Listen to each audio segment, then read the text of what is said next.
ओम श्री गणेशाय नमः।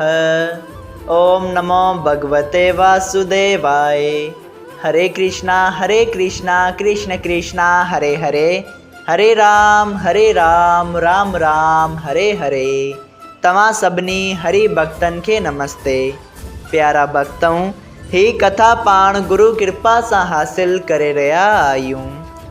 श्री गणपति सरस्वती जो दरे ध्यान करया थो मां भागवत महापुराण जो बयान, जैमें व्यासदेव ऐं सुखदेव जी कयो आहे श्री कृष्ण लीला जो गुणगान। सबई चओ जय भागवतम महापुराण। प्यारा भक्तों, कल कथा में पाण श्रीमद् भागवत महापुराण साहिब जे 5 स्कंद जे 9 अध्याय में ॾिठो हो त भरत जी उन्हें हिरण जे जन्म का पोइ वरी अची एक ब्राह्मण जे घर में जन्म वठन था, जिते भी उन्हनि जो नालो भरत ही रखियो वञे थो।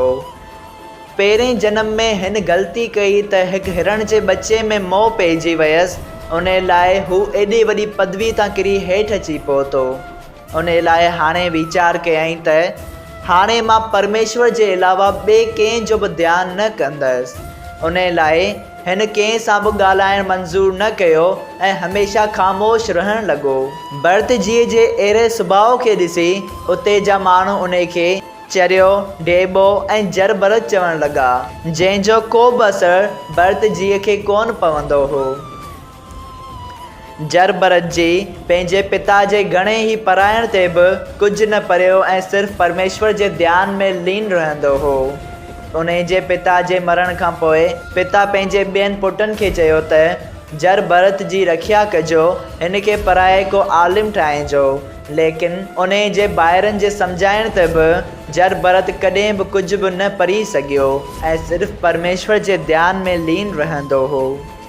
हिकिड़े ॾींहुं उन जे ॿाहिरनि खेसि चयो त तूं वञी ॿनीअ जी रक्षा कर। ऐं उन ई वक़्त में हिकिड़े जंगली भील राजा खे संतान थियो हो ऐं उन भील राजा इहो संकल्प कयो हो त जॾहिं मूंखे पुटु थींदो तॾहिं मां देवीअ ते बल ॾींदसि।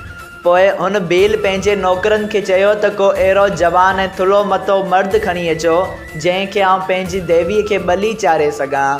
तॾहिं उहे नौकर अची जर भरत जी खे उन खेत मां खणी वञनि था ऐं वञी वॾे आदर भाव सां उन खे सनानु कराए भोॼन ॿियो कराइनि था। उन खां पोइ देवी माता जे साम्हूं खणी अचनि था, जिते खेनि तरार हथ में खणी उन खे मारण लाइ खणनि था। पोइ जर भरत सोचीनि था त मूं एतिरे मज़े ऐं आनंद सां वेही भोॼन कयो हो, हाणे जेकॾहिं मां हितां खां सर हटाईंदसि त उहो वाजिबु न थींदो। इहो वीचार करे जर भरत पंहिंजो सर झुकाए छॾियो। माता काली पंहिंजे मन में वीचार कयो त जेकॾहिं जर भरत हरि भक्त जी मृत्यु थी वई त हिन जो पाप मूं ते लॻंदो ऐं स्वयं श्री नारायण भॻवान जी मूं ते क्रोधित थींदा। इहा ॻाल्हि वीचारे देवी माता काली उते प्रगट थी ऐं उन्हनि भीलनि खे मारे विधाई। सबई चओ जय श्री कृष्णा। अॼु पाण श्रीमद् भागवत महापुराण साहिब जे 5 स्कंद जो 9 अध्याय शुरू करे रहिया आहियूं, जंहिंजो नालो आहे जर भरत जी राजा रघुगन सां मुलाक़ात थियण। श्री सुखदेव जी महाराज चयो त हे राजा, ॿियो हाल जर भरत जो ॿुध त हिकिड़े दफ़े सिंध सूरवीर देश जो राजा रघुगुन पंहिंजे नगर मां पालकीअ ते चढ़ी कपिलदेव मुनीअ वटि ज्ञान सिखण ते वियो। वाट ते हिकिड़ो कहार डोली जो खणंदड़। प्यारा भक्तों, कार उन खे चयो वेंदो आहे त जेको उन पालकीअ खे खणे।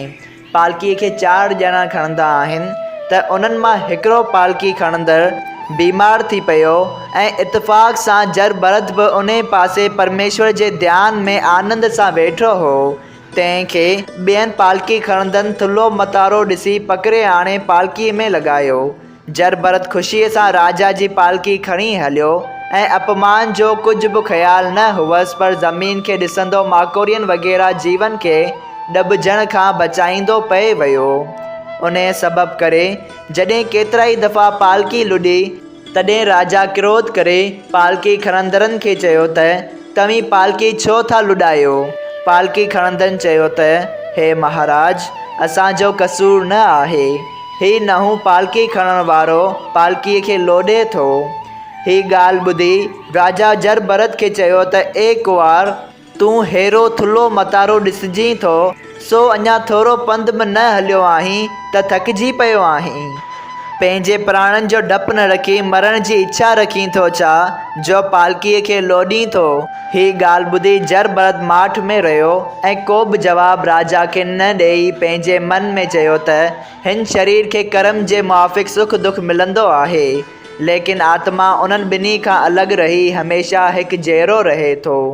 जॾहिं जर भरत को बि जवाबु न ॾेई माठ करे रहियो, तॾहिं राजा वरी क्रोध करे चयो त ए कुंवार, तूं मुंहिंजी ॻाल्हि जो को बि जवाबु छो नथो ॾीं।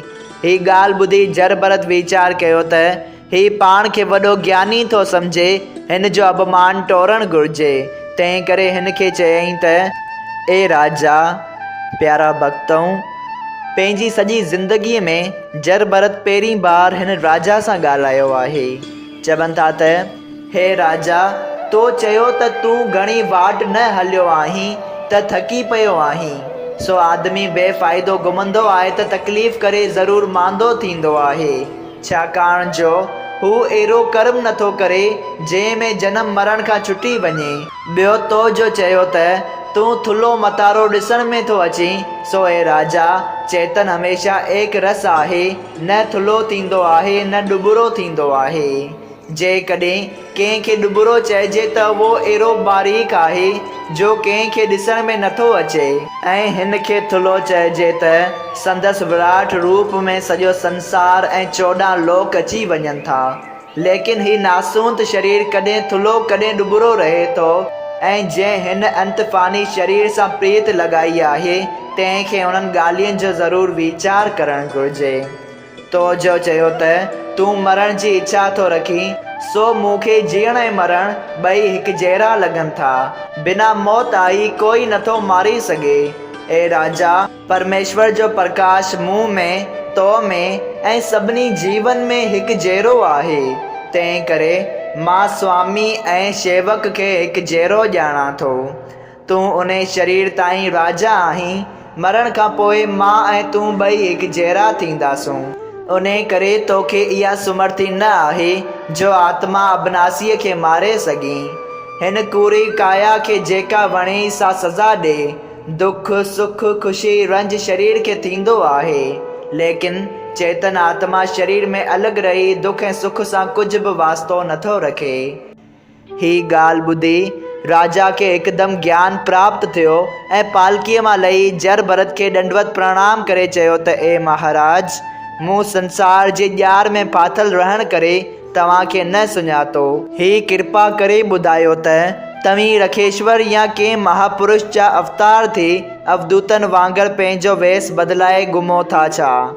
मूंखे पंहिंजो भेद ॿुधायो जो अव्हां अॼु मूंखे ज्ञान ॾेई भवसागर मां पार उतारियो आहे। मां श्री महादेव जी जे त्रिशूल ऐं जमराज, चंद्रमा, सूरज अग्नि वग़ैरह कंहिं देवता खां एतिरो नथो ॾिजां जेतिरो ब्रह्मण जे श्राप खां ॾिजां थो। सो मुंहिंजो अपराध क्षम्या करियो। ही ॻाल्हि ॿुधी जर भरत जी चयो त ए राजा, ही जीव पंहिंजी करणीअ सां कॾहिं देवता थींदो आहे त कॾहिं आदमी ऐं आदमीअ जे तन में बि कॾहिं राजा त कॾहिं भिखारी रहे थो। इहा गत हिन शरीर जी सम्झी आत्मा खे सभिनी खां अलॻि ॼाणणु घुरिजे। तंहिं खां पोइ जर भरत सभु हाल पंहिंजे अॻूणे जन्म जो राजा रघुगुण सां वर्णन कयो। सभई चओ जय श्री कृष्णा। श्रीमद् भागवत महापुराण साहिब जे 5 स्कंद जो 9 अध्याय संपूर्ण थियो। अगरि तव्हां सभिनी हरि भक्तनि खे हिन कथा मां लाभ हासिल थियो हुजे त कृपया हिन कथा खे ॿियनि हरि भक्तनि सां शेयर कजो त उन्हनि जो बि भलो थिए ऐं तव्हांजो बि भलो थिए। सभई चओ जय सिया राम। राधे राधे।